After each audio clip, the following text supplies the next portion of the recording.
দিন কয় ঘন্টা ঘুমানো উচিত আমাদের মতো 16-17 বছরের ছেলেদের? দেখুন, আমরা এর আগেও বলেছি রাসূলুল্লাহ সাল্লাল্লাহু আলাইহি ওয়াসাল্লাম এর ইবাদতের অথবা তার যদি লাইফস্টাইল আমরা দেখি, তাহলে তিনি যে একেবারে 7-8 ঘন্টা ঘুমিয়েছেন এরকম রেকর্ড আমরা কমপক্ষে পাই না।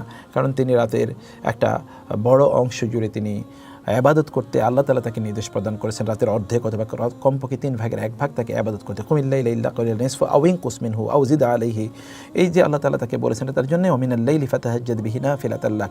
আর তিনি এশার সালাত যদি ধরুন আরবের এখনকার যদি আরবের প্রেক্ষাপটে আপনি দেখেন, তাহলে এটা 8টা সাড়ে 8টার দিকে যখন এশার নামাজ হয়, রাসূল সাল্লাল্লাহু আলাইহি ওয়াসাল্লাম একটু দেরিতে এশার নামাজ আদায় করতে তিনি পছন্দ করতেন। তারপরে তিনি তার স্ত্রীদের প্রত্যেকের সাথে তিনি কথাবার্তা বলতেন।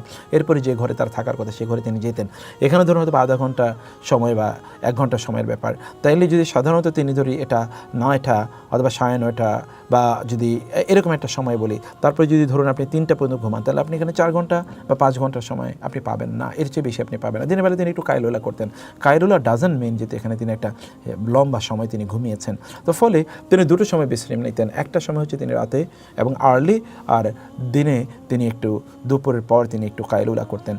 এই যে দুটো সময় আগে তিনি ঘুমিয়ে যাওয়া, এই সময় আপনার 1 ঘন্টা ঘুম, অন্য সময় 3 ঘন্টা ঘুমের সময়, আবার দিনের বেলা তিনি একটু ন্যাপিং নিতেন। এর মাধ্যমে তিনি আসলে খুবই উদ্যমী থাকতেন। আপনি যদি এটা কাজ করতে পারেন, আপনি যদি রাতের তাহাজ্জুদের নামাজ আদায় করতে পারেন, তাহলে আপনি কিন্তু সারাদিন আপনি নাশীত থাকবেন, অর্থাৎ আপনি খুবই উদ্যমী থাকবেন। এইভাবে আমরা কমপক্ষে আপনি ধরুন 4-5 ঘন্টা সর্বোচ্চ হলে, যদি if you need then don't increase it or don't make it over then 6 hours a day. আপনি 6 ঘন্টার বেশি এটা করবেন না, কারণ আমাদের জীবন খুবই সংক্ষিপ্ত, আমাদেরকে অনেক কাজ করতে হবে।